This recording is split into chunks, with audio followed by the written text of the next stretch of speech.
ओम नमो भगवते वासुदेवाय।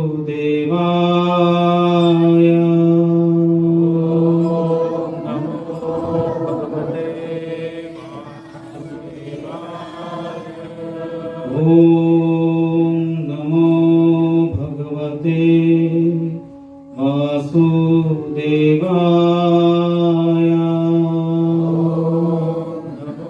नमो भगवते वासुदेवाय। ओम नमो भगवते वासुदेवाय। ओम नमो भगवते वासुदेवाय।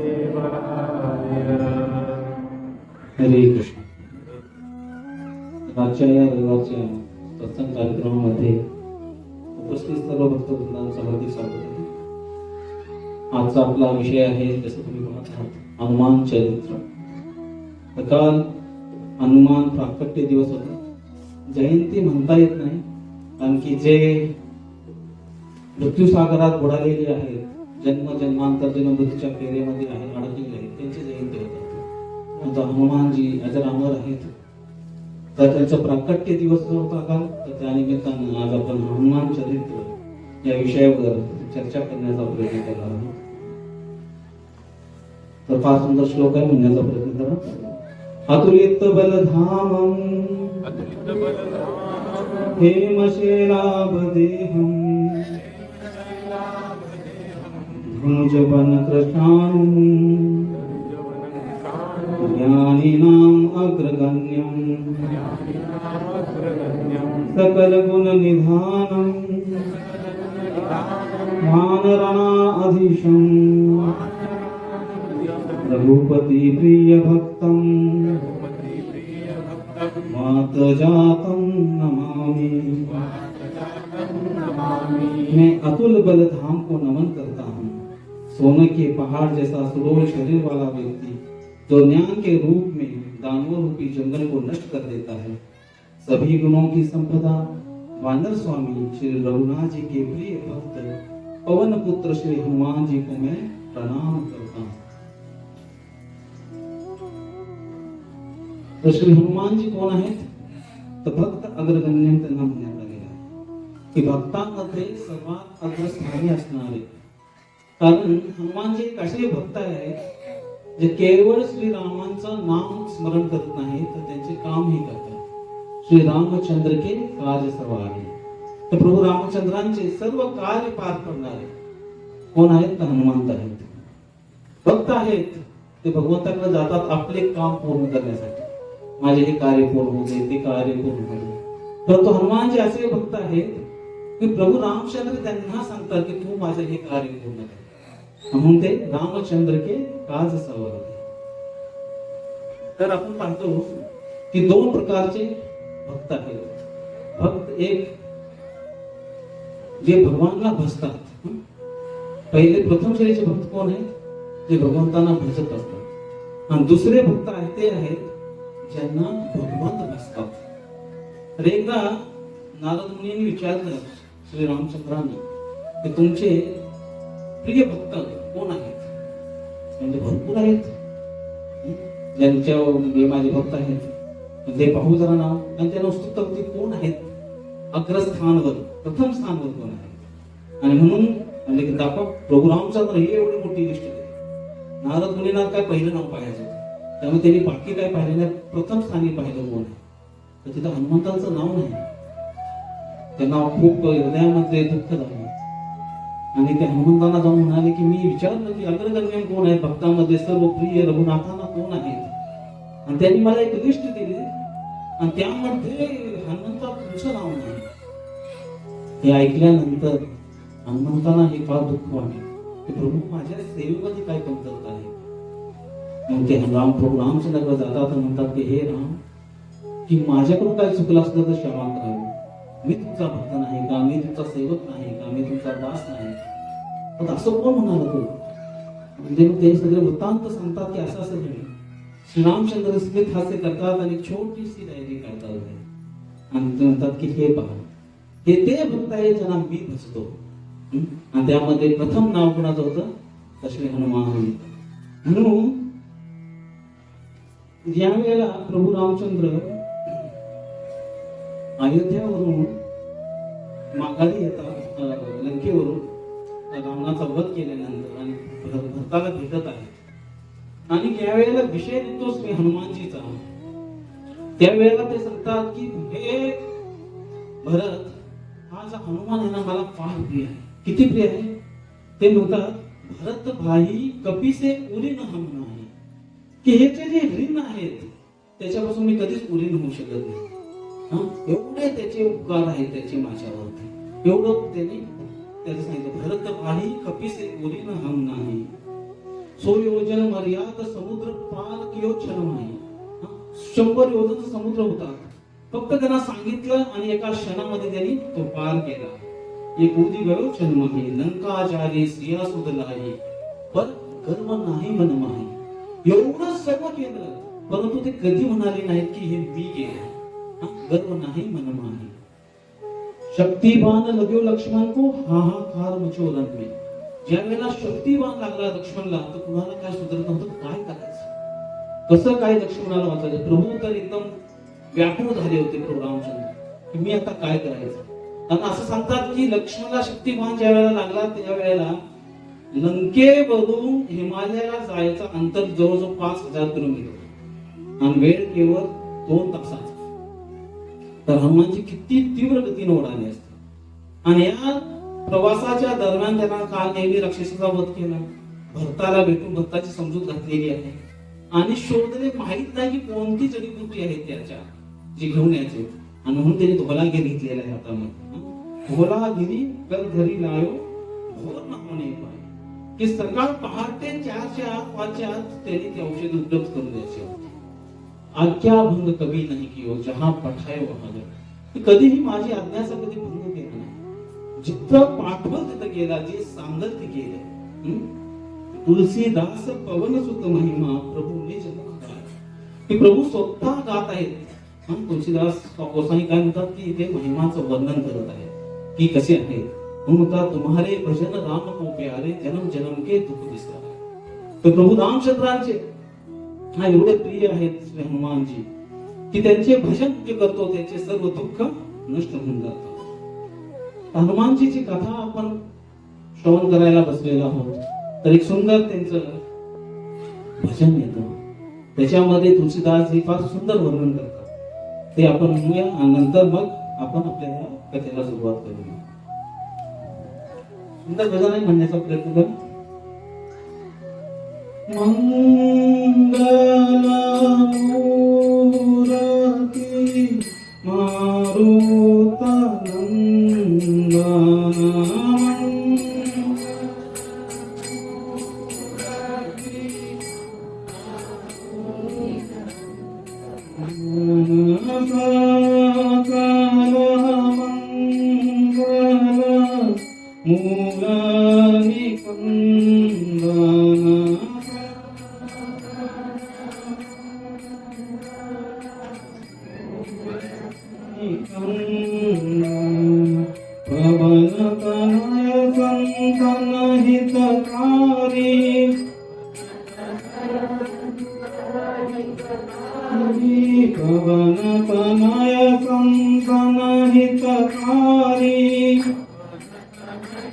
सवानी म्हणा.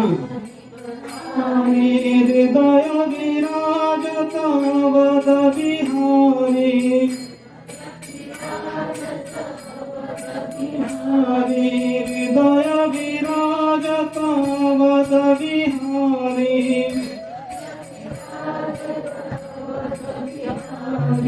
मात पिता गुरु गणपत शारद,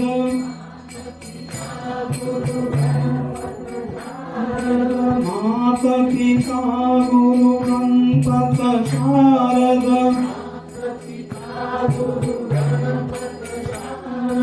शिवा समेत शंभो शुक नारद,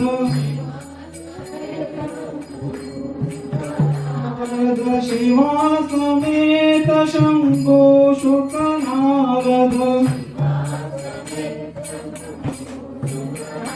चरणा बंदी बनो सब काहू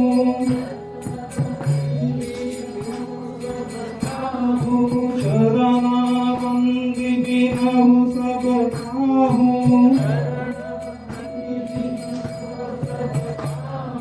देहु राम पद ने हरि भाऊ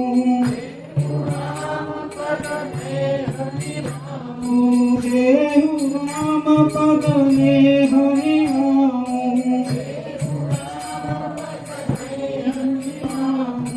बंधु राम लखन भय देहि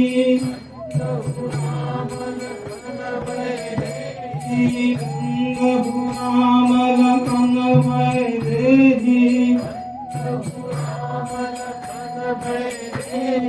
यह तुलसी के परम स्नेही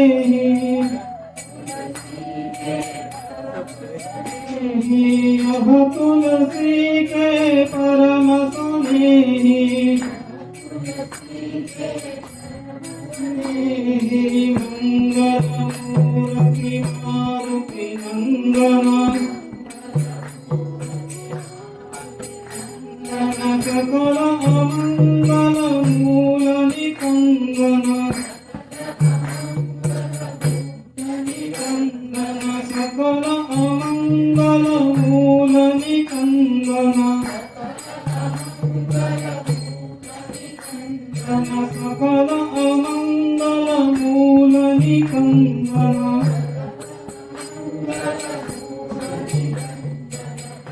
सकल अमंगल मूल निकंदन. किती सुंदर सांगितलेलं आहे की हनुमानजी काय करतात की जे काही अमंगल आहे त्याचं मूल निकंदन मुळापासून ते नष्ट करतात. तर अमंगल काय आहे? भगवंतापासून विमुख होणे यासारखं या जगामध्ये अमंगल काही नाही. भगवंतापासून आपण दूर जाणे यापेक्षा दुसरं अमंगल ह्या जगामध्ये काही नाही. मूल निकंदनच. तर हनुमंत कृपा काय करते? हनुमंत कृपा जीवाला भगवंताकडे सन्मुख करते, भगवंताकडे पाहायला लावते. आपलं जे मुख बहिर्मुख झालेलं आहे त्याला अंतर्मुख करते. तर हनुमानजी हे कार्य करतात.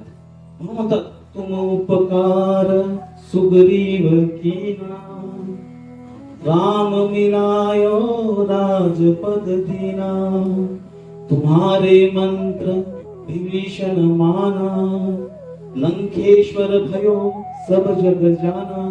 म्हणजे काय? तर तू उपकार सुग्रीव कीना, तुम्ही सुग्रीवात फार उपकार केले. काय उपकार केले? राम मिलायो राजपद दीना. दोन उपकार केलेले आहेत. एक तर रामाची ओळख करून दिलेली आहे, राम जीवनामध्ये आणलेली आहे, आणि दुसरं राजपद देणं म्हणजे भौतिक आणि आध्यात्मिक हे दोन्ही गोष्टी हनुमंत कृपामुळे मिळालेल्या आहेत. आणि आपण पाहतो की हनुमंत कृपा जी आहे आपल्याला पहा, गुरु कृपा आणि हनुमंत कृपा एक समान मानली गेलेली आहे. कारण की वैष्णवान यथा शंभू जे आहेत तेच रुद्र, 11 रुद्र म्हणजे हनुमान जे आहेत. तर हनुमानजी एक गुरु कृपा प्रमाणे आहे. आपण जेव्हा पाहतो की जर सुग्रीवकडे पाहिलं तर सुग्रीवकडे काय क्वालिफिकेशन होतं की प्रभू रामचंद्राने त्याला आपला मित्र मानला. सुग्रीवचं राजपाट केलेला आहे, फॅमिली संपलेली आहे, भयभीत आहे, बालीपासून जीव वाचवण्याचा अगदी दरदर भटकत आहे. लक्ष्मण म्हणतात की असं काय आहे याच्याकडे की याच्याशी मित्रता करायची आपण, आणि आपल्याला काय लाभ होणार आहे सुग्रीवशी मित्रता केल्यानंतर. तर प्रभू रामचंद्र म्हणतात एकच क्वालिफिकेशन आहे. काय? तर मेरे हनुमान ने कहा. काय म्हणतात की माझ्या हनुमंताने सांगितले आहे की तू याच्याशी मैत्री कर, आणि म्हणून मी सुग्रीवशी मैत्री करत आहे. तर हे स्थान आहे प्रभू रामचंद्रांच्या जीवनामध्ये हनुमंताचं. तर हनुमंत कृपा म्हणजे गुरु कृपा आहे. आपण रामायणामध्ये पण पाहतो पहा की अरण्यात एकच अरण्यकांड मध्ये शबरी पण आहे आणि शूर्पणखा पण आहे. दोन्ही स्त्रिया आहेत, दोन्हींना प्रभू राम मिळतात. आणि जेव्हा भेटतात तर एकीच्या हृदयामध्ये, शबरीच्या हृदयामध्ये प्रेम उत्पन्न होतं, तर शूर्पणखाच्या हृदयामध्ये काम उत्पन्न होते. एवढा फरक का पडला? कारण शबरी प्रभू रामचंद्रांना भेटली गुरुच्या माध्यमातून आणि शूर्पणखा ही निगुरी आहे, तिला गुरु नाही, आणि म्हणून तिचं नाक आणि कान कापलं गेलं. परंतु शबरीला काय मिळालं? शबरीला भगवंतानी आपलं प्रेम प्रदान केलं. तर गुरु कृपा जी आहे ती हनुमंत कृपा आहे. म्हणून हनुमानजी काय करत आहेत? तर भटके जीवे जे जीवात्मा आहेत त्यांना प्रभूकडे सन्मुख करण्याचा प्रयत्न करत आहेत. म्हणून ज्या वेळेला भगवंत भेटतात, भगवंत प्राप्त होणे हे प्रयोजन नाही, लक्षात ठेवा. आपल्याला वाटतं सगळ्यांना जर विचारलं भक्ती का करतो की भगवंतांना प्राप्त करायचे, तर प्रयोजन काय असलं पाहिजे? दुर्योधनालाही भगवान दिसले, रावणालाही भगवान भेटले, कंसालाही भगवान भेटले. या सर्व लोकांनी भगवंतांना पाहिलं नाही का? सर्वांनी पाहिलं. सर्वांनी भगवंतांना श्रवण केलं नाही का? सर्वांनी श्रवण केलं. सर्वांनी दर्शन केलं नाही का? सर्वांनी दर्शन केलं. मग फरक काय आहे? त्या सर्वांनी भगवंतांना पाहिलं, त्यांना भगवंत प्राप्त झाले होते. परंतु भगवत प्राप्ती ही प्रयोजन नाही. तर प्रयोजन काय आहे? आपले प्रयोजन आहे भगवत प्रेम. तर भगवंतांचं जे प्रेम आहे ते प्राप्त करणं हे आपलं सर्वांचं जीवाचं प्रयोजन आहे. आणि मग हनुमान चरित्र ऐकल्यानंतर आपल्याला काय लाभ होतो? जसं भागवत सप्ताह जेव्हा ठेवला जातो त्यावेळेला पहिल्या दिवशी सांगितलं जातं की भागवत श्रवण करण्याचा लाभ काय आहे. तर कलियुगचे जीवात्मे जे आहेत ते पहिला विचार करतात, क्या मिलेगा, मुझे क्या मिलेगा, मला काय प्राप्त होईल. जर आपण त्यांना प्रलोभन दिलं नाही, लाभ सांगितला नाही, तर ते बसत नाही. म्हणून जर हनुमान चरित्र ऐकण्यासाठी आज आपण इथं बसलो आहोत तर आपल्याला मिळणार काय आहे? आपल्याला एकच गोष्ट मिळणार आहे, ती म्हणजे भगवत प्रसन्नता. भगवंत आपल्या भक्तांचं गुणगान ऐकून प्रसन्न होतात. जसे भक्त भगवंतांचे गुणगान ऐकून प्रसन्न होतात, त्याचप्रमाणे भगवंत ही ज्या वेळेला त्यांच्या भक्तांचं गुणगान केलं जातो त्यावेळेला ते फार प्रसन्न होतात. याचं सुंदर उदाहरण आहे, ज्या वेळेला तुलसीदास गोस्वामी ज्या वेळेला रामायण घ्यायला बसायचे, कोणताही अध्याय कांड घ्यायला, त्यावेळेला ते हनुमानचे स्मरण करायचे, हनुमानजी तिथं प्रकट करायचे. तर एक वेळ आली की त्यांनी हनुमान चालीसा लिहिण्यासाठी घेतली आणि हनुमानजीचं स्मरण केले. हनुमानजी आले आणि आल्यानंतर त्यांनी विचारले की आज क्या लिखने वाले हो? ते म्हटले आज तो प्रभु आपके बारे में लिखूंगा. हनुमानजी लगेच निघाले. म्हणजे थांबा थांबा थांबा, म्हणजे नाही, माझ्याबद्दल लिहिणार असेल तर मी थांबत नाही. माझ्या प्रभू बद्दल काय करणार, लिहिणार आहात का? हा, तुमच्या प्रभू बद्दलही लिहिणार आहे. आणि मग पहा हनुमान चालीसाची सुरुवात कशी पहा. श्री गुरु चरण सरोज रज निज मनोमुकुर सुधारी बरनहु रघुबर विमल जसु जो दायुक परचारी. आता वर्णन पहा किती सुंदर आहे. श्री गुरु चरण यांच्या कमळ चरणाच्या धुळीने आपले मनरूपी दर्पण पवित्र करून श्रीराम यांचे निर्मळ यशाचे वर्णन करीत आहे. कुणाचे? श्रीराम आहे काय? हनुमान चालीसा. आणि ते सुरुवातीला वर्णन काय म्हणतात मी करतोय? श्रीरामचंद्रांचे, जेणेकरून हनुमान अडकून होते. तर जिथे जिथे रामकथा चालते तिथे हनुमानजी प्रकट असतात. आज ही प्रकट आहे, कारण अजरामर आहेत ते. आणि जिथे जिथे हनुमानची गाथांचं वर्णन होतं तेव्हा भगवत प्रकट होतात, त्यांना ते प्रसन्न. म्हणून इथं तुलसीदास म्हणतात की श्री रामचंद्र यांचे निर्मळ यशांचे वर्णन करीत आहे, ते ज्याही प्रकारचे फळ म्हणजे धर्म अर्थ काम आणि मोक्ष देणारे आहे. आणि मग जय जय जय सुरुवात करतात हनुमान चालीसाचं वर्णन करण्यासाठी. आणि म्हणून जर हनुमान कथा गायला बसलोय तर आपण 2 शब्दामध्ये का होईना प्रभू रामचंद्रांचं स्मरण केलं पाहिजे. तर ते स्मरण आपण कसं करू शकतो? सुंदर भजनाद्वारे 2-3 ओळीमध्ये म्हणूया, जेणेकरून हनुमानजी प्रसन्न होतील. ओ मंगल भवन अमंगल हारी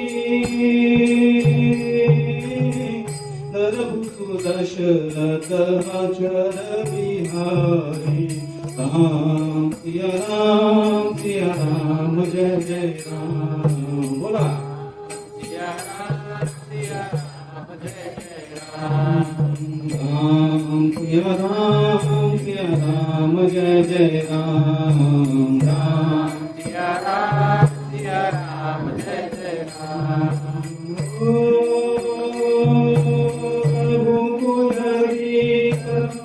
सदा बलिहारी प्राण जाय पर वचन न जाई। सिया राम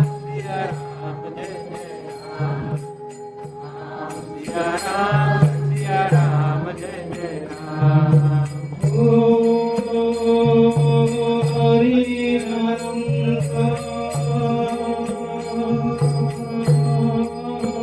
हरि राम हरि करहि तो नहीं बहु विधि सब संता। सिया राम जय जय राम। सिया राम जय जय राम। राम सिया राम जय जय राम। राम सिया राम जय जय राम। तो प्रभू रामचंद्र की हे जे चौपाई आहेत ते हनुमानजींना फार प्रिय आहेत. तर फक्त प्रभू रामचंद्रांनाच प्रिय आहेत का हनुमान? नाही, तर जानकी मातांनाही ती तेवढेच प्रिय आहेत. म्हणून पहा, लवकुश यांना जेवढे आशीर्वाद त्यांनी दिले नाही तेवढे ते हनुमानजींना देतात. काय म्हणतात? अजर अमर गुणनिधी सुत हो, की तू अजर राहा आणि कोणतेही व्याधी तुला त्रास देणार नाही, अमर राहा. म्हणून शारो युग प्रताप तुम्हाला, शारो युग मध्ये हनुमानजी प्रकट आहेत. अजर अमर गुणनिधी, सर्व गुणांची निधीचा तू निधी आहेस आणि सुत हो, की तू माझा पुत्र आहेस. तसं पाहिलं तर सीतामाया फार लहान आहेत हनुमानजीपेक्षा, परंतु ते आपल्या पुत्रवत पाहतात त्यांना.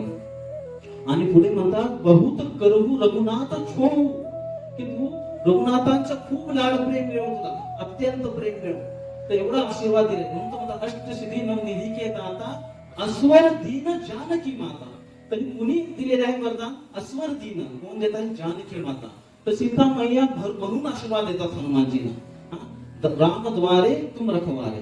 तर प्रभू रामचंद्र चे जर कुठलाही मंदिर आहे असं कुठेही होणार नाही की तिथं हनुमानजी नाही. हनुमानजी जिथं आहे तिथे प्रभू रामचंद्र आहे, जिथं प्रभू रामचंद्र आहे तिथं हनुमानजी प्रकट आहेत. आता प्रश्न असा आहे की आपण तर वृंदावन विहारीना बसतो, तिथं श्रीकृष्णाला भजणारे भक्त आहेत. मग अवध विहारींना भजणारे नासाठी हनुमानजी आहेत, कारण की त्यांचे प्रिय स्वामी श्री हनुमानजी आहेत. आणि आपण वृंदावन विहारींचे पूजक आहोत, उपासक आहोत, भक्त आहोत. मग हनुमानजीचा आपल्या जीवनामध्ये काय रोल आहे? तर हनुमानजी हे वाहक देवता आहेत, कारण ते पवन पुत्र आहे. जिसको जहां जाना है उसको वहां लेके जाते. ज्याची जशी इच्छा आहे, जशी ज्याची मती आहे, जशी ज्याची श्रद्धा आहे, त्या ठिकाणी ही हनुमत कृपा आपल्याला घेऊन जाते. म्हणून आपण अवध विहारींचे पुजारी असो किंवा वृंदावन विहारींचे पुजारी असो, जी हनुमत कृपा आहे आपल्याला आपल्या श्रद्धेनुसार त्या त्या भगवंतांचं दर्शन घडवून देते. म्हणतात कल्प कल्प प्रभू अवतारी. तर पहा प्रभू रामचंद्रांचं यश कसं आहे. तर प्रत्येक कल्पामध्ये भगवंत प्रकट होत असतात. 4,32,000 वर्षांचा एक कलियुग आहे. याच्या दुप्पट द्वापर, त्याच्या दुप्पट त्रेता, त्याच्या दुप्पट सतयुग. हे 4 युगांचं मिळून एक चतुर्युगी होते. अशा 71 चतुर्युगीचं एक मन्वंतर होता. असे 7 मन्वंतर, 14 मन्वंतर झाल्यानंतर एक कल्प होतो. म्हणजे 71 into 14 जवळजवळ 1000 चतुर्युग जेव्हा संपतात तेव्हा एक कल्प होतो. आणि एक कल्प म्हणजे ब्रह्मदेवाचा एक दिवस, बरोबर. तर या कॅल्क्युलेशननुसार एका कल्पामध्ये भगवान प्रभू रामचंद्रजी प्रकट होतात आणि ते अवतार. तर हा जो कल्प आहे यामध्ये प्रभू रामचंद्र प्रकट झाले, परंतु या चतुर्युगीमध्ये नाही झाले. ते कोणत्या चतुर्युगीमध्ये झाले? 24व्या चतुर्युगीमध्ये झाले. आणि हे चाललंय 28 म्हणून आपण म्हणतो ना श्वेत वराह कल्पे. आणि व्यवस्थित मन्वंतर 7वं मन्वंतर चालू आहे आणि 28वं चतुर्युग चालू आहे. म्हणजे हे 4 चतुर्युग संपल्यानंतरही आज आपण प्रभू रामचंद्राचं गुणगान गातोय, त्याची भक्ती करतोय आणि तेवढंच राजकारण पण करतोय. तसं तर काही झाले प्रभू रामचंद्राच्या नावावर. तर प्रभू रामचंद्र जे आहेत एवढे प्रतापी आहेत आणि कल्प कल्प प्रभू अवतारी. परंतु एक गोष्ट लक्षात घ्या जी आपल्यासाठी अत्यंत महत्वपूर्ण आहे की हनुमानजी कोण आहे. तर हनुमानजी कोण आहेत? शंकर स्वयं केशरी नंदन, की स्वतः भगवान शिवजी प्रकट झालेले आहेत हनुमानसाठी. ते कोण आहेत? तर 11वे रुद्र आहेत. जेव्हा रावणानं तपस्या केली त्यावेळेला त्यानं प्रत्येक वेळेला आपलं एक एक डोकं कापून शिवजींना अर्पण केलं होतं. आणि म्हणून जे रुद्र आहेत ते रावणाच्या नाशमध्ये कारण बनू शकत नव्हते, म्हणून 11वे रुद्र हे प्रकट होणं आवश्यक होतं. तर पहा, ज्या ज्या वेळेला हनुमानजी शिवजी प्रकट होतात त्या त्या वेळेला ते वानर रूप धारण करतात. त्याची 3 कारण आहेत. आता शिवजी कोण आहेत? वैष्णवान यथा शंभो, म्हणजे सर्वश्रेष्ठ वैष्णव आहेत. आणि आता ते सांगतात की मी ज्या वेळेला प्रकट होईल त्यावेळेला केवळ वानर रूप धारण करेल. तसं त्यांनी विचार केला असता ते कोणत्याही रूपामध्ये प्रकट झाले असते. पण काय कारण आहे? पहिले कारण आहे रामजी की सेवा सरस विचार, प्रकट हुए सेवक कपीत अनुधार. रामजी की सेवा सरस विचार, प्रकट हुए तनु कपिधार. आप है स्वयं रुद्र अवतार. कोण आहे ते? आप है स्वयं रुद्र अवतार, आपकी जय जय जय जय हो. तर रामजी की सेवा का सरस विचार, की सर्वोत्तम मला काय करायची? सेवा करायची. माझे प्रभू जर नर रूपामध्ये येतील तर मी वानर रूपामध्ये येईल, कारण की जे मी सेवक असल्या कारणाने माझ्या स्वामीचे सिंहासन आहे, जे त्यांनी शरीर धारण केलेले आहे त्याच्यापेक्षा खालचा स्तर माझा असणार. तर एक सेवक आपल्या मालकाच्या आसनावर विराजमान होत नाही. तर प्रभू रामचंद्राने जर नर रूप धारण केलेलं आहे तर मी वानर रूप धारण केलं, तर मी नेहमी सदैव त्याचा सेवक आहे, दासत्व. दुसरं कारण काय आहे?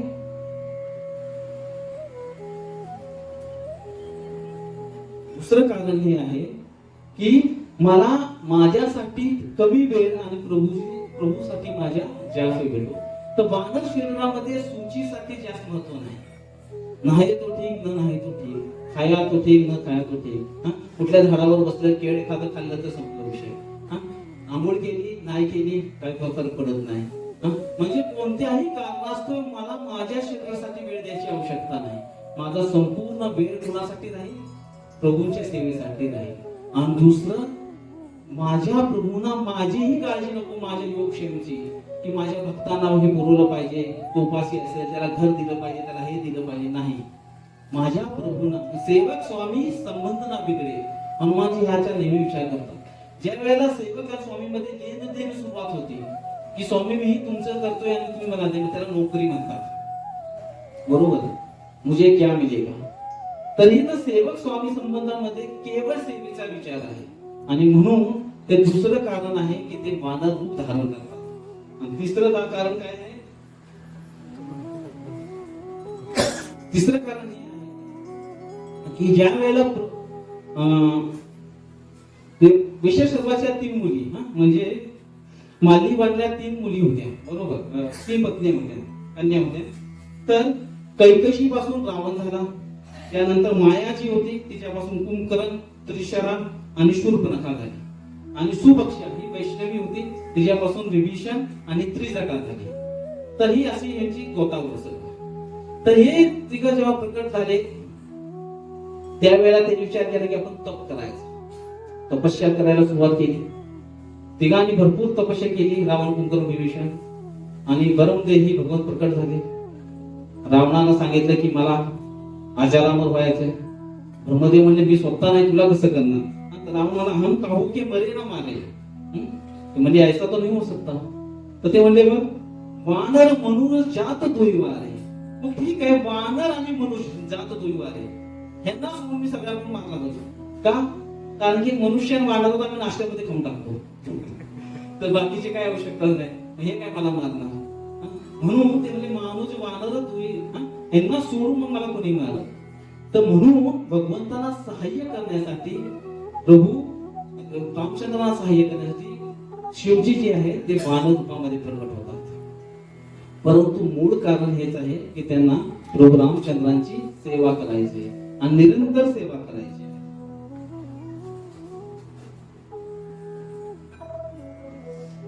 तर हनुमानजी कसे प्रकट झाले, तर उच्च वानरराज एक होते आणि त्यांना त्रिभुवन विजयी पुत्र हवा होता, आणि म्हणून त्यांनी खूप तपस्या केली.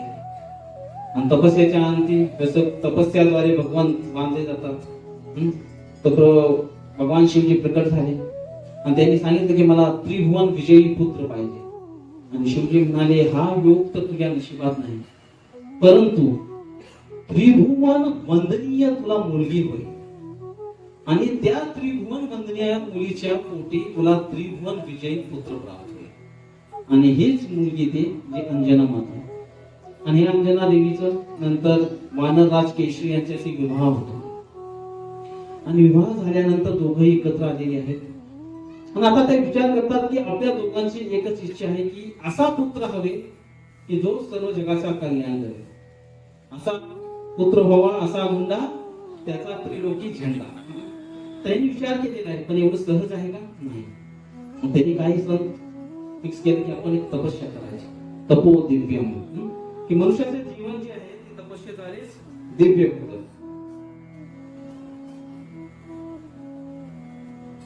आणि म्हणून तपस्या करण्याचा विचार केल्यानंतर या दोघांनीही ठरवलं की आता आपण ग्रस्त आश्रममध्ये प्रवेश करणार आहोत, आणि त्यापूर्वी आपण शक्ती अर्जित केली पाहिजे. आणि तपासाठी त्या दोघांनीही जाण्याचा विचार केला. तर पहा की मुलाला जर संस्कार द्यायचे असतील किंवा एक चांगलं अपत्य हवे असेल, मूल हवं असेल, तर त्याच्यावर संस्कार फार आवश्यक आहेत. आपल्या सनातन धर्मामध्ये 16 मेन संस्कार सांगितलेले आहेत, गर्भधारणापासून ती अंत्येष्टीपर्यंत. म्हणून भारत विश्वगुरु होता, कारण की आपल्यामध्ये ती संस्कार होती, ती संस्कृती होती जी नष्ट पावत चाललेली आहे. आता विचार केला तर संस्कार संपतच चाललेले आहे.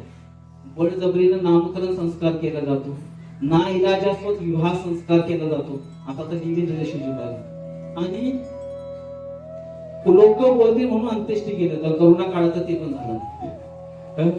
10वा 13वा एकाच दिवशी करून टाकलेलं जातं. म्हणजे आपले जे पित्र आहेत ना ते मुंबलत असतील वर पितृ लोकांमध्ये, काहीच तर पण भेटत नाही, काहीच आले नाही. तरी असं आहे, तर संस्कृती संपत चाललेली आहे. आणि या संस्कृती संपल्यामुळेच आज सर्व काही अभाव दिसतो. आज जर भारताची जनसंख्या पाहिली तर 130 करोड, आणि द्वापार युगामध्ये 56 करोड तर यादव होते फक्त. आणि त्यावेळेला काही खाण्यापिण्याची कमतरता नव्हती, आणि 130 करोड आले तर आज सर्वांना अभाव दिसतो. तर तपस्याद्वारे, संस्कृतीद्वारे, संस्काराद्वारे जीवन हे होते. आणि हे काही असे बोलण्याच्या गोष्टी नाही, सायंटिफिक आहे. अन्नभाषांची सेरेमनी असते तेव्हा सांगितलं की सांगतात की 6व्या महिन्यानंतर करावं. का? कारण त्यानंतर मग मुलाला पचतं अन्न. आज डॉक्टर लोकही सांगतात की 6व्या नंतर अन्न मुलाला द्यायला सुरुवात करा. गर्भधारणाचं पण तसंच आहे. अष्टमीला जर गर्भधारण झालं तर असं म्हणतात की मानसिक रोगी होते. पौर्णिमेला कोणी नाही, एकादशीला करायचं नाही, अमावस्याला नाही, पण प्रत्येक वेळेला प्रतिपदा विद्यानाशिनी आहे म्हटलं झालेलं आहे की प्रतिपदाला जर मुलगा पहिल्यांदा शाळेमध्ये गेला तर त्याचं बुद्धी कमी राहते, तो अभ्यास करू शकतो. आणि ही सर्व सायंटिफिक आहे आणि हे सर्व आपल्या शास्त्रामध्ये दिलेलं आहे, परंतु आपण त्याला बाजूला सारलेलं आहे कारण की आपण मॉडर्न युगामध्ये आहोत. पण खरं जे ज्ञान आहे ते आपलं वैदिक शास्त्रच देतं. तर दोघांनीही ठरवलं आहे की आपल्याला काय करायचे, की तपस्या करायची. आणि तपस्या करण्यासाठी ते निघाले. दोघांनी विरुद्ध दिशामध्ये निघाले की एकत्र राहिलं तर तपस्या होऊ शकत नाही. म्हणून अंजना माता जी आहे ते तिरुपतीच्या तिथं आकाशगंगा आहे, तिथं अंजनी तीर्थ आहे, तिथं आलेले आहेत आणि इथं आहेत. तर तपस्या म्हणजे आपण पाहतो की ऋषीमुनी खूप तपस्या केल्या, एका पायावर उभे राहिले आणि त्यानंतर अन्न सोडून दिलं. ध्रुव महाराजांनी अन्न पाणी सोडून दिलं होतं. नंतर हवा पण घ्यायची सोडून दिली होती. तर अशी तपस्या पूर्वी आपली संतांनी केलेली आहे. कलियुग मध्ये ही तपस्या शक्य आहे का? एका पायावर काय उभं राहणार, दोन पायाने व्यवस्थित चालता येत नाही. खाण्याच्या बाबतीत बोले, एकादशी म्हणलं की आपण आदल्या दिवशीच तयारी करतो, काय काय लिस्ट काढून ठेवायचे, हे खायचं आहे, आपल्याला खायचं आहे. निर्जल आले की विचार करतो की पाणी कधी मिळेल, चिंतन भगवंतांचं कमी, पाणीचं जास्त होतं. तर या कलियुग मध्ये ही तपस्या शक्य नाही. मग कलियुगची तपस्या काय आहे? कलियुगची तपस्या हीच आहे की निंदा, विरोध, अवरोध हे ना सहन करत करत आपण भक्तीमध्ये अग्रसर व्हायचं आहे. ज्या वेळेला आपण प्रथम भक्तीमध्ये येतो, प्रथम मंदिरमध्ये यायला सुरुवात करतो, तिलक लावतो, शिका ठेवतो, त्यावेळेला पहिला विरोध जो आहे तो आपल्या घरात होतो. याचा अनुभूती आपण सर्वांना आहे. दुसरा विरोध आपल्या नातेवाईकांकडून होतो. तुमचा पुत्र बिघडलेला आहे, तुमची कन्या बिघडलेली आहे. जर तो एखाद्या ठिकाणी तंबाखू पळत असेल, सिगरेट फुंकत असेल, तर लोक तुम्हाला तक्रार करणार नाही, पण त्याच्या हातामध्ये माळ पाहिली तर म्हणते की तो वाया गेला. दुसरा नातेवाईकांना, तिसरा समाज विरोध करू लागतो की हे चुकीचं आहे, जे करताय तो चुकीचं आहे, तुम्ही वेगळ्या मार्गाला लागलाय, वामपंथाला लागलाय. तर या विरोधांना सहन करत आपल्याला पुढे जायचं, ही कलियुगची तपस्या आहे. आणि त्याच्या पुढेही जप खडतर तपस्या तेव्हा येते ज्यावेळेला आपण त्या भक्त समुदायामध्ये येतो आणि त्या समुदायासाठी आपण सर्वांना सोडलेलं आहे, नातेवाईक सोडलेले आहेत, घरच्या दाराला सोडलेला आहे, समाजाला त्याग केलेला आहे. ज्या वेगळ्या समाजामध्ये, वैष्णव समाजामध्ये आपण येतो आणि त्या समाजामध्ये आल्यानंतर पुन्हा आपल्याला निंदा, अवरोध आणि विरोधांना सहन करावं लागतं. आणि त्यावेळेला खरी परीक्षा असते. त्यावेळेला आपण सहन केलं, सर्व काही सहन करत भक्ती मार्गामध्ये एक निष्ठ राहिलो आणि चालत पुढे गेलो, तर ती आपल्यासाठी खरी तपस्या आहे. तर कलियुगची ही तपस्या आहे. आणि म्हणून आपण पाहतो की या जगाचा एक नियम आहे, हे दुनियावाले गिरा के खुश होते हैं. जो खाली पडतो ना त्याला आणखी दाबायचा प्रयत्न करतात. ते उठाने का काम कोण करता है? कोण उचलतं आपल्याला? गुरु आणि गोविंद. तर म्हणतात की ह्या दुनियातला सगळ्यात मोठा रोग काय आहे? सबसे बड़ा रोग क्या कहेंगे लोग, सब मुझे अच्छा कहेंगे. सगळ्यांनी माझी स्तुती केली पाहिजे, पण आपण कधी असा विचार करत नाही की माझे गुरु आणि गोविंद माझ्याबद्दल काय विचार करतात. म्हणून आपण सतत हा विचार केला पाहिजे की माझे गुरु कसे प्रसन्न होते, माझे गोविंद कसे प्रसन्न होते, आणि त्याप्रमाणे आपण वागलं पाहिजे. म्हणून पहा, दुनिया का बनकर देख लिया, अब हरी का बनकर देख चला. दुनियाचं पण बघितलं, बऱ्याच वेळेला आपण ह्या दुनियासाठीच जगलो आहे, स्वतःसाठी जगलोच नाही, देखावाचं जीवन जगत राहिलो. हरि नाम में कितनी मस्ती है, तू नाम स्मर कर देख जरा. दुनिया के चक्कर में तूने कितने जन्म बर्बाद किए. कितीतरी आपण ह्या दुनियाच्या चक्करमध्ये पडून अनेक जन्म घेतलेले आहेत. इस प्रेम के प्याले को पानी पी कर तू देख जरा. दुनिया का बनकर देख लिया, अब हरि का बनकर देख जरा. भक्ति मार्ग पे जो चलते हैं वो अमर हो जाते हैं. म्हणजे कोणी भक्ती मार्ग, म्हणून आज भागवत मध्ये पण भक्तांचं वर्णन ऐकायला मिळतो. संत ज्ञानोबा असू द्या, तुकाराम महाराज असू द्या, तुकाराम असू द्या, बरोबर सगळ्यांचे आपण वर्णन आज ऐकतो. जो भक्ति मार्ग पे चलते हैं वो जग में अमर हो जाते हैं. हरि भुजा पसारे बुला रहे, तू आगे बढ़कर देख जरा. दुनिया का बनकर देख लिया, अब हरि का बनकर देख जरा. म्हणून आपण हरी, गुरु आणि वैष्णव आपल्याबद्दल काय विचार करतात हा प्रथम विचार असला पाहिजे. आणि हे अंजनी माता आणि केशरी नंदन वेगळ्या दिशाने गेलेले आहेत. का? एकत्र राहिलं तर प्रजल्प होऊ शकतो, एकत्र राहिलं तर साधनामध्ये त्रुटी येऊ शकते.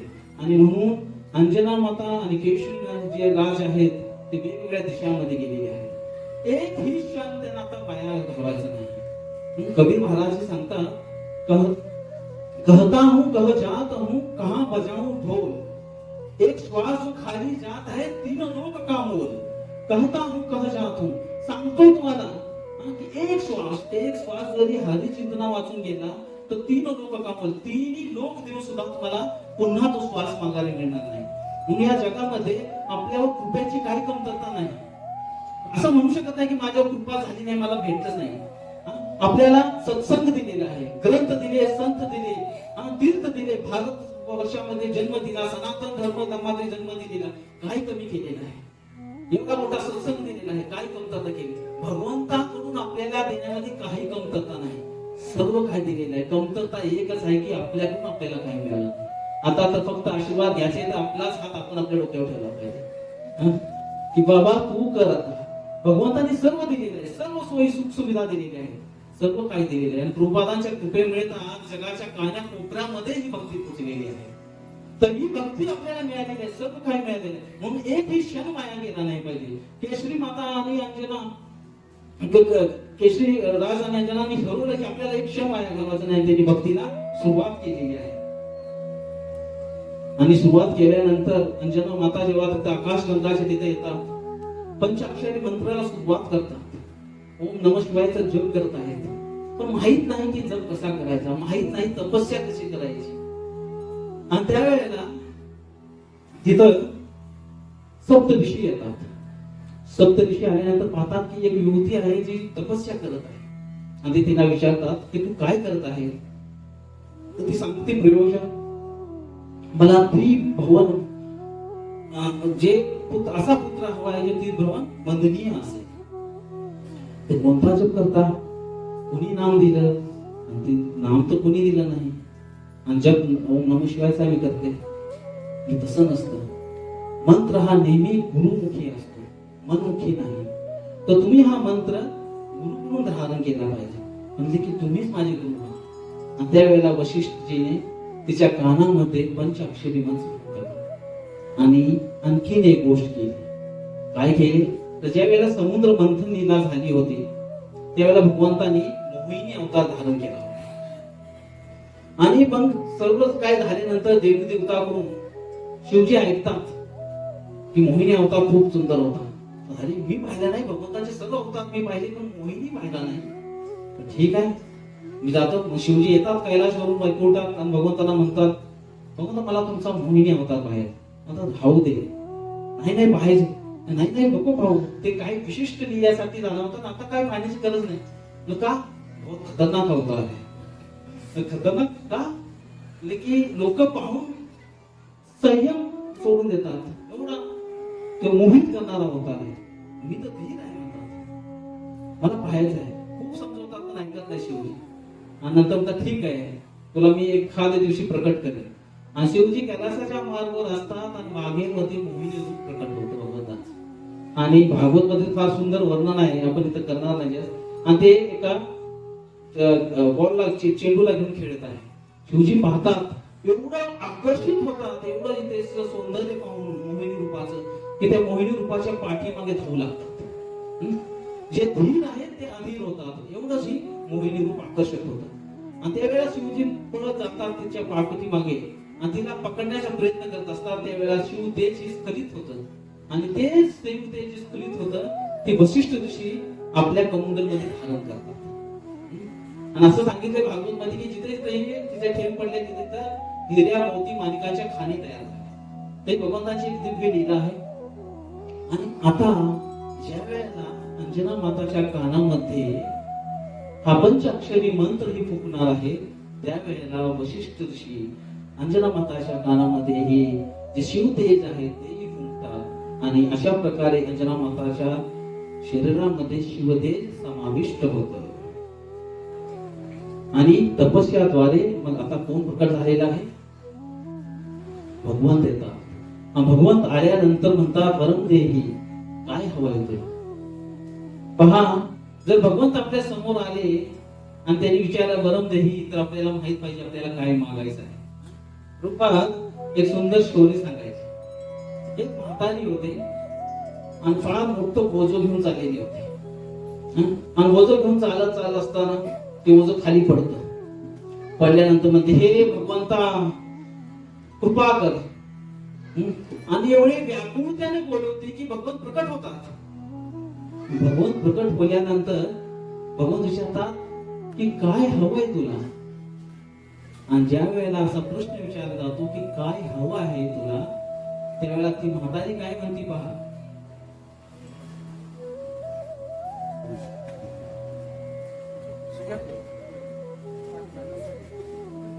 थोडं पुढे समजून घ्या सर्वांनी, थोडं थोडं थोडं. तर भगवान प्रकट झालेले आहेत आणि त्या वृद्ध स्त्रीला विचारत आहे की तुला काय हवं आहे. आणि ती वृद्ध स्त्री म्हणते ही ओझ खाली पडले तेवढं उचलून माझ्या डोक्यावरती ठेवा. आणि तीच गोष्ट आपण सर्वजण मागत आहोत. कोणत्याही मंदिरमध्ये गेल्यावरती आपण हीच प्रार्थना करतो की मला धन संपत्ती दे म्हणजे ओझ दे, मला ऐश्वर दे म्हणजे ओझ दे. म्हणजे जन्म जन्मांतर हितच राहण्याची व्यवस्था आपण करत असतो.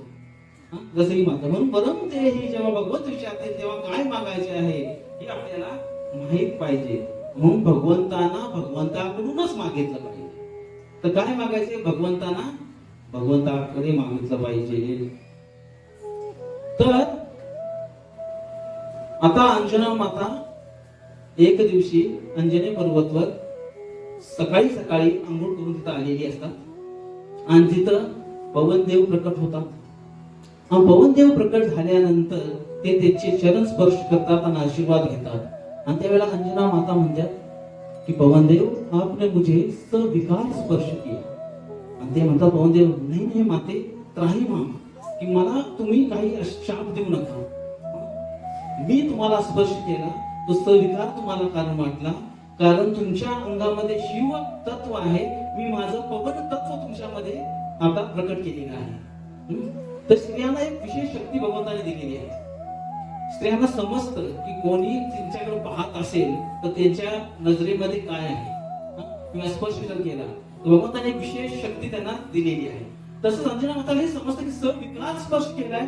मग काय झालेलं आहे तर पवनदेव स्पष्टीकरण देतात की माझं पवन तत्व जे आहे मी तुमच्यामध्ये स्पर्श केलं हे केलेलं आहे. आणि मग चैत्र नवमीला प्रभू रामचंद्र प्रकट होतात आणि चैत्र पौर्णिमाला म्हणजे कालचा जो दिवस होता त्या दिवशी पवन पुत्र हनुमान प्रकट होतात. बोलो सिंहापती रामचंद्र की जय, पवन पुत्र हनुमान की जय. आणि त्यांच्या लहानपणीच्या लीला तर फार दिव्य आहेत. 6 महिन्याचे होते त्यावेळेला त्यांनी ठरवलं भूक लागली. पाहतात तर माता आजूबाजूला नाही. आकाशाकडे पाहतात तर त्यांना लाल सफरचंद दिसतं सुंदर. आणि एकदम धाव घेतात, जातात थोडं आणि सूर्यालाच पकडून खायचा प्रयत्न करतात. परंतु त्यावेळेला योगायोगानं सूर्यग्रहण असतो आणि तिथं राहू सूर्याला गिळगित करण्यासाठी आलेला असतो. तर राहूलाही दिलेला आहे. राहूला फक्त डोकं आहे. डोकं म्हणजे इथलं डोकं नाही, फक्त वरचं डोकं आहे. तर तो फक्त सूर्य आणि चंद्रमाला खाऊन ते खाण्याचं समाधान मिळवत असतो. इथनं खाल्यानंतर लगेच गळ्यातनं बाहेर येते. तर जेव्हा तो पाहतो म्हणतो की मी कधीतरी मला सूर्यग्रहण चंद्रग्रहणाच्या वेळेला हा सूर्य चंद्र खायला मिळतो आणि हा कोण आहे, 11 विकार व्यक्ती जो माझा अन्न खातो. इंद्र दरबारामध्ये जातो आणि म्हणतो की काय लावले तुम्ही, कुणाला पाठवलंय, माझा जे भक्ष आहे ते खायला लावलेलं आहे. इंद्र म्हणतो असं कोण आहे. राहूला घेऊन येतात पाहायला. आल्यानंतर तोपर्यंत हनुमानजीने सूर्याला मुखामध्ये ठेवलेले असतात. त्यांच्या लक्षात येते काहीतरी सजीव वस्तू आहे आणि ते त्याला बाहेर काढतात. आणि समोर राहू आणि इंद्र आलेले आहेत. राहूकडे पाहतात तर त्याचं काळं मुख पाहून त्याला काला गुलाबजामुन आठवतो. वा सुंदर आहे. राहूला पकडायला जातात. राहू तिथून पळ ठोकतो आणि नंतर राहू गेल्यानंतर ते पाहतात तर ऐरावत हाती फार शुभ्र पांढरा शुभ्र कोबऱ्याच्या बर्फी सारखा. वा हे वेगळं दिसतंय. आणि इंद्राच्या लक्षात येतं की आता हा कोण व्यक्ती आहे तो आपल्याला ऐरावत सहित मुखामध्ये ठेवेल. ते वज्र प्रहार करतात आणि तो वज्र प्रहार झाल्याबरोबर तो वज्र हनुवटीवर लागतो हनुमानच्या. त्या हनुमानजी मूर्छित होऊन खाली येऊन पडतात. आता पवनदेव जे असतात ते हनुमानजीला धारण करून खाली ठेवतात. आणि पवनदेवला जेव्हा समजतं की हे माझे पुत्र आहेत, पवन पुत्र आहेत ते, तेव्हा त्यांना फार क्रोधित होतात आणि पृथ्वीलोकची तर वायू बंद करत नाही पण स्वर्ग लोकातली वायू बंद करून टाकतात. सर्वांना श्वास घेण्यास त्रास होऊ लागतो आणि सर्व देवी देवता ब्रह्मा सहित सर्व प्रकट होतात. आणि मग पवनदेवचे सर्व स्तुती करतात, त्यांना सांगतात की चुकलेलं आहे. मग सर्वजण माफी मागतात आणि मग हनुमानजींना फार सुंदर सुंदर ब्लेसिंग दिली जातात, खूप आशीर्वाद देतात. सर्वजण आपले पशुपाती असं देतात. शिवजी आजारा मनोचे अश्विनी कुमार सांगतात की तुझं जे आजारी पडणार नाही. अनेक अनेक अनेक आशीर्वाद घेतात हनुमानजी. आणि केशरी नंदन मग हनुमान बनतात. तर हनुमानचा अर्थ काय आहे?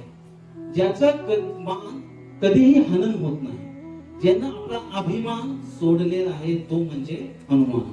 जे श्रीदेव भगवान रामाच्या सेवेमध्ये रत आहेत ते आहेत हनुमान. ह्या जगामध्ये आपण पाहतो की सर्वच जण थोडासा जरी सन्मान मिळाला तर एकदम प्रफुल्लित होऊन जातात. आणि या जगाची एक रीत आहे, ते जे खरं दिसतं ना त्याच्यावर विश्वास ठेवत नाही, पण जे खोटं आहे त्याला वाहवा करतात. म्हणून नकली सीजनचा जमाना आहे आज. चायना मार्केट का प्रफुल्लित आहे. ओरिजिनल जे आहे त्याला आपण दूर आहोत. आणि जे काही आपल्याला क्षणिक देणार आहे त्यासाठी कबीर जी म्हणतात फार सुंदर, रंगी को नारंगी कहे असल माल होया, देख कर उलटी रीत जगत की दास कबीरा रोया. तो सर्वात सुंदर रंग कोणता आहे? नारंगी आहे का नाही? सॅफ्रॉन कलर, भगवा. म्हणून पहा की जे सर्वात श्रेष्ठ आश्रम आहे संन्यास आश्रम जे आहे, ब्रह्मचारी आश्रम, त्यांनी पण भगवा धारण केलेला. तो फार सुंदर रंग आहे, सर्वात सुंदर. त्याला नारंगी म्हणतो. रंगी को नारंगी कहे असं मार्ग खोया. जेव्हा दूध आटवलं जातं त्यापासून काय म्हणतो? खोया म्हणतो, खवा. असं देख कर उलटी तुझी जगत की दास कबीरा होया. ही उलटी रीत आहे जगत की. जे खरं आहे त्याला लोक खोटं समजतात आणि जे खोट्याला खरं समजतात. तर पुढे सुंदर सुंदर लीला चालू होतात. ऋषी त्यांच्याकडे अद्भुत शक्ती आलेली आहे आणि ऋषी सर्वांचे ते हे करत आहेत, सेवा करण्याचा प्रयत्न करतात. कमंडलू द्यायला जातात तर त्याची शक्ती झाली कमंडलू फुटून जायचं. फुलं तोडण्यासाठी झाड हलवायला जातं तर झाड फुटून यायचं. बलकल धुवायला जायचं तर बलकल फटायचं. हे सर्व पाहिल्यानंतर सर्व ऋषी जन एकदम नाराज होतात. अंजना माता म्हणते काय करायचं तुम्ही सांगा. तर एक ऋषी त्याचे जास्तच कपडे फाडले असते हनुमानजीने. तो म्हणतो मी सांगतो, मी याला सांगतो की तू तुझ्या सर्व शक्ती विहीन होची. अरे हे काय शाप दिला तुम्ही? हे शाप नाही. ज्या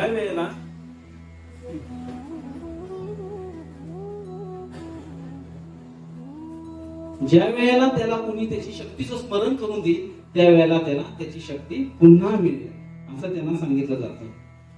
म्हणून मग हनुमानजी त्या सर्व शक्ती विलीन होतात. आणि त्यानंतर मग ते एकदम एक सामान्य बालकाप्रमाणे राहू लागतात.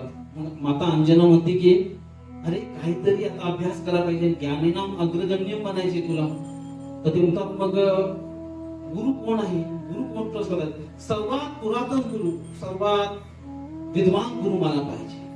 मग अगस्त्य मुनीकडे जातात. अगस्त्य मुनी सांगतात असा गुरु तर एकच आहे आणि ते म्हणजे कोण? सूर्यनारायण. आणि मग हनुमानजी सूर्यनारायण करतात. ते म्हणतात मी जाणार कसं त्यांच्याकडे?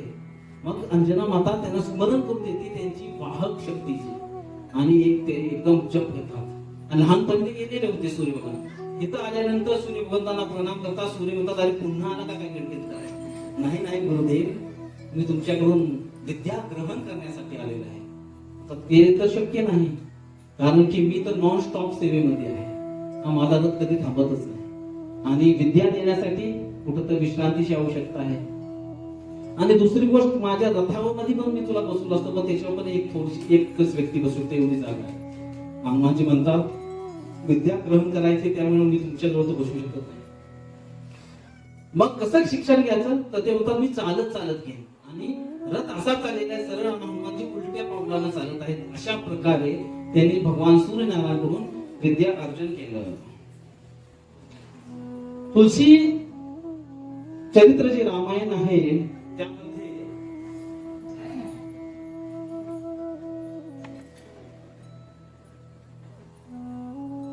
प्रभू रामचंद्र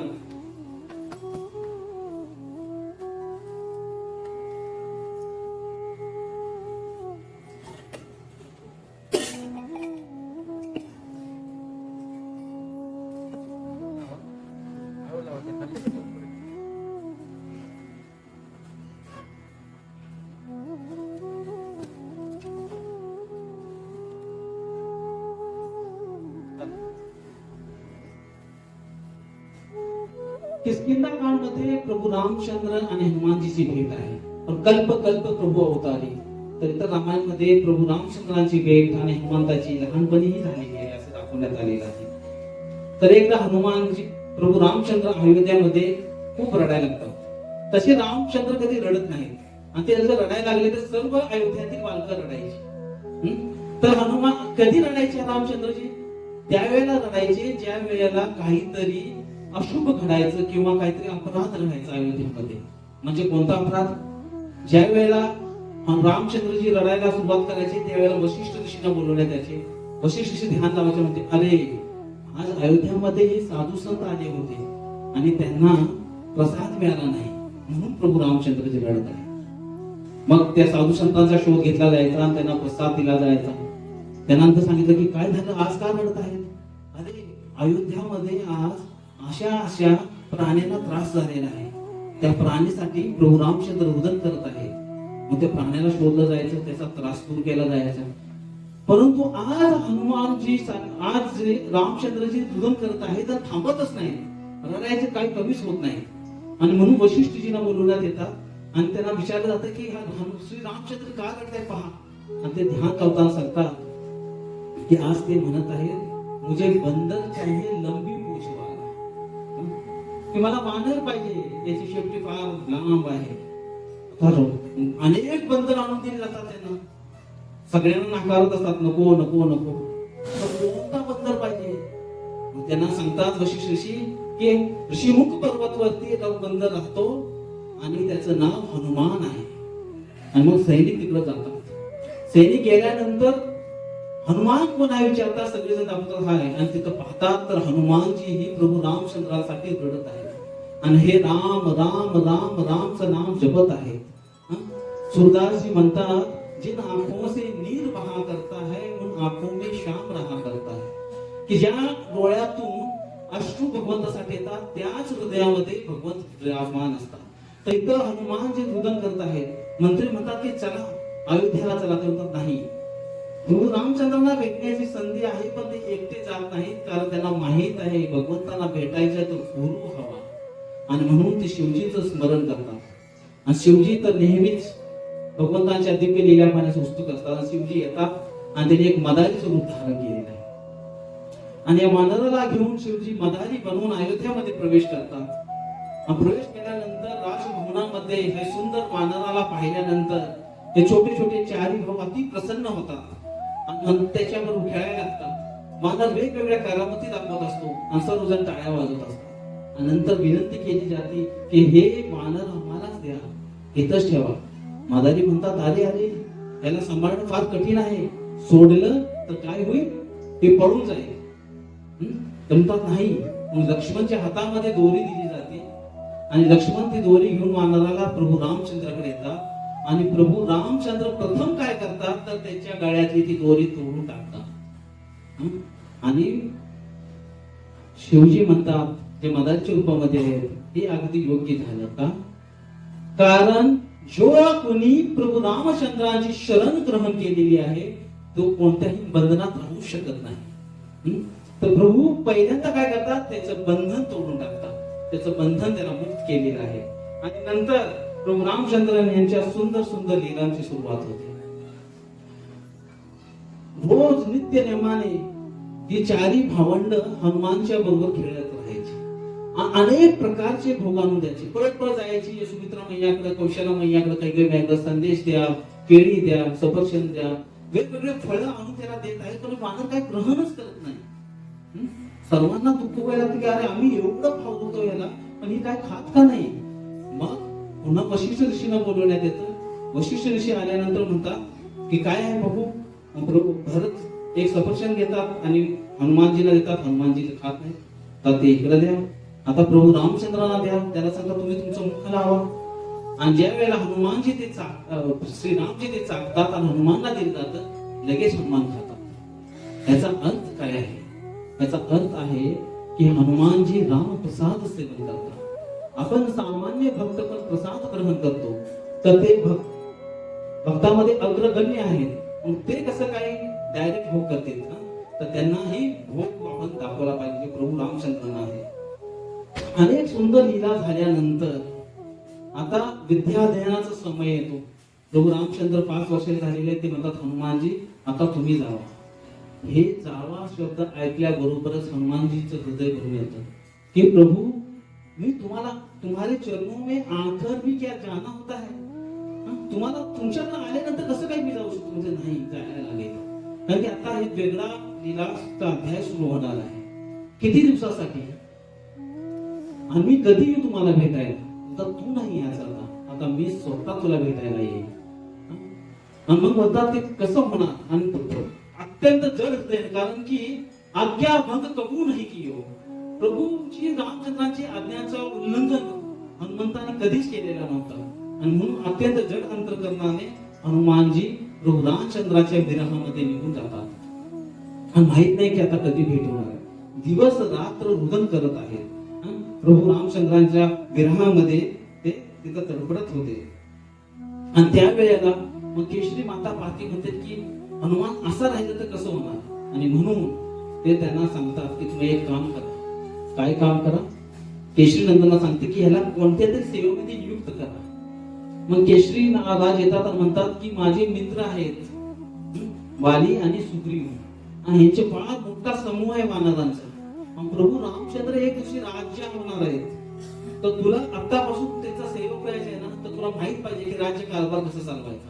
आणि ज्या वेळेला सुग्रीवचं नाव हनुमानजी ऐकतात त्यांच्या लक्षात येतं की गुरुदक्षिणा द्यायची. कारण सूर्य भगवंतांकडून ज्या वेळेला हनुमानजीने शिक्षण ग्रहण केलं तेव्हा त्यांनी विचारले गुरुदक्षिणा काय देऊ. तर ते म्हणजे मला गुरुदक्षिणा द्यायचं एक काम कर. माझ्या अंशापासून सुग्रीव प्रकट झालेला आहे, त्याच्या बरोबर तू राहा, नेहमी त्याचं रक्षण कर. आणि मग नंतर आपल्याला सर्व वृत्तांत माहिती आहे, वेळ कमी म्हणून मी थोडक्यात घेतो.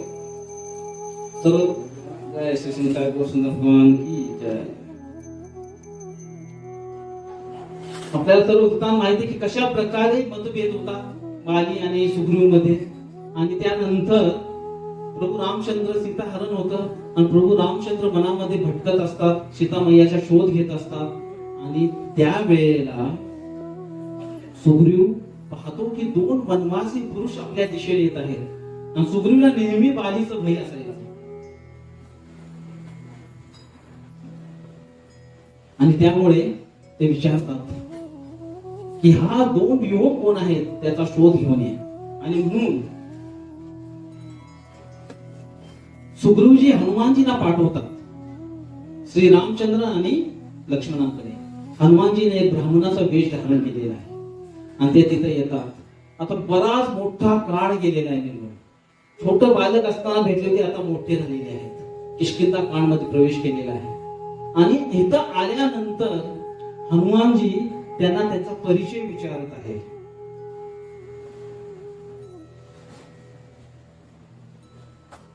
की तुम्ही कोण आहात. कारण ही शंका कुणाची होती. सुग्रीवची शंका होती की कोण आहे. तर रामायणामध्ये 2 व्यक्तींनी शंका केलेली आहे बघा. एक आहे सती आणि दुसरा आहे सुग्रीव. तर दोघांमध्ये फरक आहे पहा.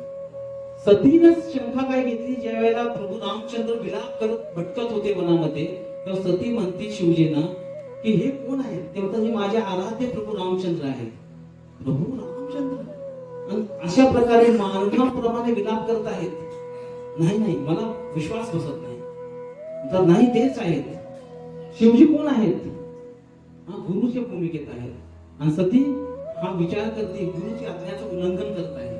आणि काय म्हणते की मी परीक्षा घेणार स्वतः. आणि खाली येते आणि सीतेचं रूप धारण करते. आणि सीतेचं रूप धारण केल्यानंतर प्रभू तर झट ओळखतात आपल्या भक्तांना. परंतु शिवजी सतीचा त्याग करतात. कारण शिवजीचा भाव काय आहे जानकी देवीच्या प्रती, माता प्रती. आणि ती माता मानतात. तू माझ्या आईसारखं शरीर धारण केलं म्हणून मी तुझा स्वीकार करू शकत नाही. म्हणून सतीला पुन्हा अनेक घटना घडतात. दक्षच्या तिथं आणि तिथं सुग्रीवने ही शंका प्रकट केली. परंतु सुग्रीव हनुमानजीची मदत घेत आहेत शंका निरसन करण्यासाठी. म्हणून ज्या ज्या वेळेला आपल्या मनामध्ये शंका येईल त्यावेळेला आपण गुरु परंपरेला फॉलो केलं पाहिजे. बघा शंका एक आहे लघु शंका. आपण म्हणतो लघु शंका आणि दीर्घ शंका. ज्या वेळेला लघु शंका येते त्यावेळेला जर आपण त्याला अवरोध केला, थांबवून धरली तर शारीरिक विकार घडतात. बरोबर. किडनी फेल होणे, अनेक प्रकारचे विकार होऊ शकतात जर आपण या शंखानं अवरोध केला. आणि ही जी शंका आहे जी मनातून प्रकट होती ती मनामध्ये मानसिक विकार प्रकट करते आणि आपली श्रद्धा आणि भक्तीला हानी पोहोचवते. म्हणून शंकाचं निरसन झालंच पाहिजे, परंतु कशा प्रकारे? तर गुरु साधू आणि शास्त्र यांच्याद्वारे. तर इथं सुग्रीवाला शंका आलेली आहे आणि त्यांनी निरसन करायला हनुमानजीची मदत घेतली. हनुमानजी येतात आणि विचारतात कोण आहेत, आणि त्यावेळेला त्यांना समजतं हे माझे प्रभू रामचंद्रजी आहेत. हनुमानजी आपलं ब्राह्मण रूप सोडून देतात आणि आपल्या मूळ रूपामध्ये येतात. तिथं आचार्य आपल्याला सांगतात, जोपर्यंत आपण आपल्या मूळ रूपामध्ये येत नाही, जोपर्यंत आपण आपल्या मूळ स्वभावामध्ये स्थित होत नाही, तोपर्यंत आपल्याला भगवत दर्शन होणार नाही. तर जीवाचा मूळ स्वरूप काय आहे? मूळ स्वभाव काय आहे? जीवेर स्वरूप हय कृष्णेर नित्यदास. तर जोपर्यंत आपण हे अहंकार ठेवलेला आहे की मी कोण आहे, मी डॉक्टर आहे, इंजिनियर आहे, अमुक आहे, तमुक आहे, मी श्रीमंत आहे, गरीब आहे, लोहार आहे, चांभार आहे, ब्राह्मण आहे, हे उपाधी विन्मुख जोपर्यंत होत नाही आणि मूळ स्वरूपामध्ये प्रकट होत नाही, तोपर्यंत आपल्याला भगवत दर्शन होणं शक्य नाही. हनुमानजीने मग प्रभू रामचंद्रांना आपल्या खांद्यावरती उचललेलं आहे. तर आता इथं 3 कारणं दिली आहेत की खांद्यावरतीच का. हनुमानजीने असं हातात पण धरलं असतं त्यांना, परंतु नाही. राम आणि लक्ष्मणला त्यांनी आपल्या खांद्यावरती बसवले का? ज्या वेळेला खांद्यावर ठेवलं जाईल त्यावेळेला भगवंतांना स्वतः पकडायला लागेल हनुमानजीला नाही. तर हनुमानजी म्हणतात की मी भक्ताच्या रूपामध्ये जे आहे ते म्हणतात की भक्तांचा काय भरोसा नाही जीवाचा, जीव कधीही भगवंतांना सोडून जाऊ शकतो. भगवंतांना पकडलाय. आज गेली 20 वर्ष आम्ही पाहतोय की अनेक लोक या संस्थेमध्ये आलेली गेले, परंतु ज्या लोकांना भगवंतांना पकडलेलं आहे ते भगवंतांना सोडून जातात, परंतु भगवंतांनी ज्यांना पकडलेलं आहे, भगवंत असे आहेत की एकदा ज्याला पकडतात त्याला कधी सोडत नाही. म्हणून हनुमानजी म्हणतात की तुम्ही माझ्या खांद्यावर बसा, जेणेकरून तुम्ही माझ्याला पकडून ठेवा, मी तुम्हाला पकडणार नाही. दुसरं कारण काय होतं? दुसरं कारण हे होतं की जेव्हा त्यांनी रघुराईंना आपल्या खांद्यावर बसवलं त्यावेळेला जे त्यांचे चरण होते ते कुठं होते? हनुमानजीच्या हृदयाजवळ होते. तर त्यांचे चरण माझ्या हृदयावरती राहतील. आणि तिसरं कारण की ज्या वेळेला भगवंताने हनुमानजीला पकडलेले आहे, हाताद्वारे डोक्याला स्पर्श केलेला आहे, जेणेकरून ते त्यांना सदैव आशीर्वाद देत आहेत. आणि हनुमानजी एकदम उंच हवेमध्ये घेऊन जातात प्रभू रामचंद्रांना आणि पुन्हा खाली खाली खाली सुग्रीवकडे घेतात. जसं भगवान अवतार घेतात, वरून खालपर्यंत येतात आणि आपल्या भक्तांचं संरक्षण करतात. त्यानंतर तिथं आणखीन एक फार सुंदर सांगितलेलं आहे. हे झालं की आपण कथेला पूर्ण राहू. तर सुग्रीवशी मैत्रीता केली, त्यानंतर हनुमानजी घेऊन येतात सुग्रीवच्या तिथं अग्नी प्रकट केला जातो. अग्नी प्रकट करण्याचं काय कारण होतं? अग्नी, लाकडामध्ये अग्नी आहे म्हणून लाकूड जळतं. दगडाला आपण अग्नी दिली जळणार का नाही? तर ज्या गोष्टीमध्ये जे गोष्ट आहे त्या गोष्टीला आपण उजागर करण्याचा प्रयत्न केला जातो. प्रत्येक जीवाच्या हृदयामध्ये भक्ती आहे सुप्त रूपाने, त्याला फक्त ठिणगी द्यायची असते, ते प्रज्वलित होते. आपण सर्वांच्या हृदयामध्ये आहे, फक्त त्याला आपण झाकून ठेवलेले अनेक जन्मांतर. तर हे काम कोण करतं? गुरु करतात. हनुमानजी गुरु तत्वाद्वारे अग्नी प्रज्वलित करून सुग्रीवला त्याची भक्ती उदय करत आहेत. तर त्याचे हे 3 कारण काय सांगितलेले आहेत पहा, आणि हे आपल्या सर्व वैष्णवांसाठी फार महत्वपूर्ण आहे. पहिलं कारण प्रभू रामचंद्रजी सांगतात की मी सुग्रीवशी का मैत्री केली. ते म्हणतात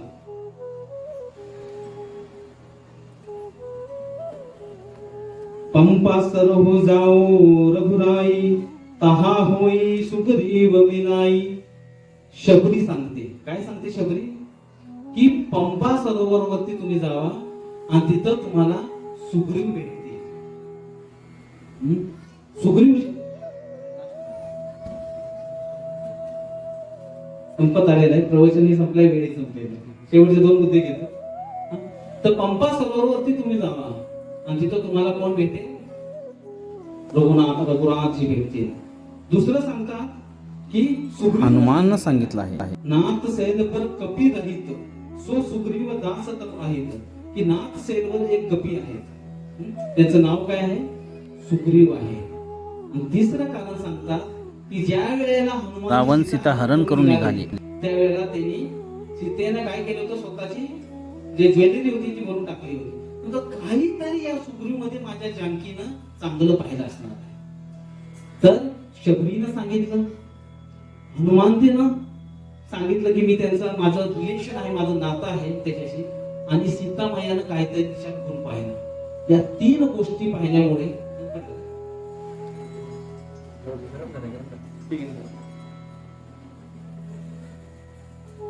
या 3 गोष्टी पाहिल्यामुळे काय केलेलं आहे, स्वीकार केलेला आहे. कोणाला स्वीकार केलेला आहे त्यांनी? सुग्रीवचा. त्याचप्रमाणे श्रीकृष्ण म्हणतात की I have the key to the back door to the spiritual world, की माझ्याकडे ती चावी आहे ज्याद्वारे मी तुम्हाला घेऊन जाईल. जर आपण तिथे गेलो आणि एखाद्याने विचारलं श्रीकृष्णानं की हा व्यक्ती कसा काय आला इथं, तर प्रभू श्रीकृष्णचंद्र काय म्हणू शकतात?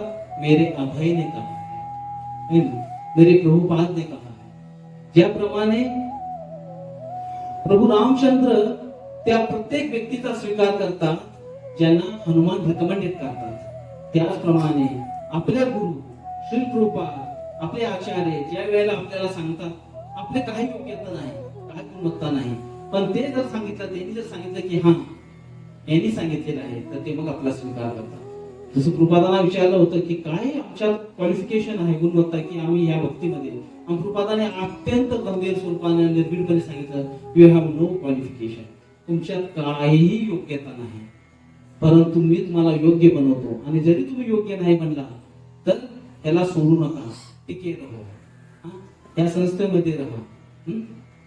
आणि मग काही नाही म्हणतात ना, कबीर म्हणतात, कुछ लेना ना देना मगन रहना, गहरिया नदिया नाव पुरानी, किसी केवटिया से मिले रहना.